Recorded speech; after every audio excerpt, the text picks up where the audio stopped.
we start, and we'll see what we can do here, and I'll try to keep my answers as short as possible so we can get as many questions in the time we have. So, Governor, our first question will be on this side, and we're going to bounce back and forth.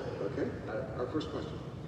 Hello, I'm Nicholas Baumgartner of Sterling City in Wagon Seller County, and I'd like to preface this question by saying that I have a great deal of respect for you, and I respect a lot of the things that you've done in office, and it's in no way meant to be disrespectful. I just want to understand the motives and thought process.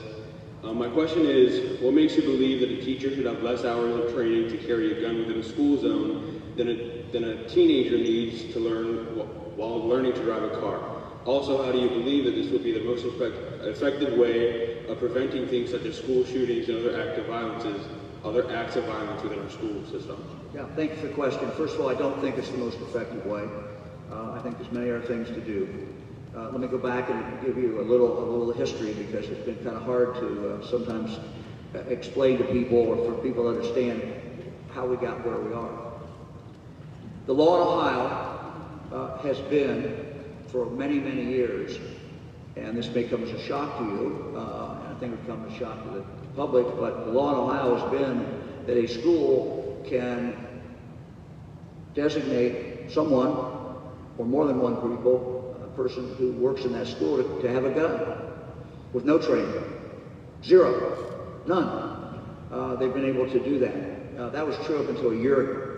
1 year ago, the Ohio Supreme Court interpreted 2 statutes, and while the conventional wisdom had been that you could arm a teacher with no training, the Supreme Court of Ohio, by a 4-3 vote, said no, that's not what the statute says. What we believe it says is that that person has to be required to have as many hours as a police officer, and that is 700 and some hours.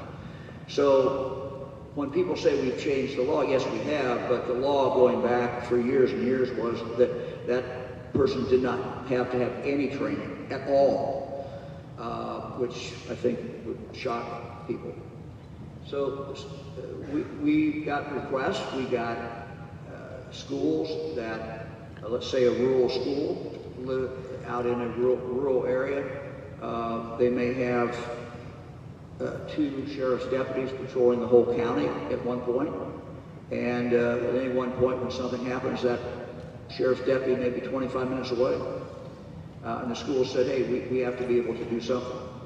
And so what I asked the state legislature to do is to come up with some required training.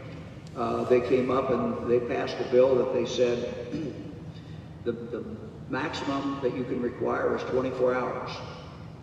And they put it on they said the governor would make that determination. I said we're going to do the maximum. We're going to do the 24 hours. I also said that we're going to do what's called scenario-based training. Scenario-based training is where you actually act out, and you might go into a school and you might have a kind of shoot, don't shoot situation. So no school is required to do this. No teacher is required to do it. Schools may decide that they have other ways of protecting their students, but I did not want to be in a position of telling a school board, telling a superintendent, principal, that a way that they thought was the best thing that they could come up with to protect their students, that I would deny them the ability to do that. So what we did is we provided for significant training, and they can do that. What I've also said is that if I was on a school board, I would think that the best way to do it is to have, not to arm teachers necessarily, but to have a police officer in that school. I would try, if I was a school, to have a police officer in every single building, and I think that is the preferred way. But we wanted to have a fallback position for schools that felt that they could not do that, and that's what we did. Thank you, sir.